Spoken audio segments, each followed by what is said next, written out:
Vilni, čau! Čau. Kas tie par matračiem? Nu, šeit ir tāds materiāls, kas pēdējā laikā ir palicis īpaši populārs mūsu flīžu meistariem, kas taisa vannas istabas, dušas, kur nepieciešama flīzēt un kur ir nestandarta varianti. Vedī polistirols, kurš ir no ekstrudētā polistirola, augšklājas un apakšklājas ir armēts un pārklāts ar jaus kārtiņu.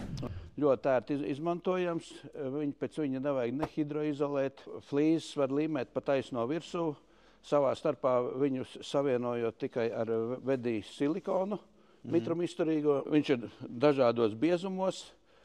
Šeit ir tādi iezāģēti, viņi var veidot iepaļas formas, var taisīt kolonas, aplikt apkārt, ja, uz vienu pusi, uz otru pusi. Un viņš darbojas arī kā siltumizolācija, kā nesošais materiāls. Nav saspiežams, viegli, ērti strādāt ar viņu. Un ātri visi tie darbi daudz ātrāk tiek paveikti. Un tādēļ tie meistari pēdējā laikā diezgan daudz sākt iegādāties pie mums. Un cik es zinu, tad mēs esam vienīgie izplatītāji Latvijā.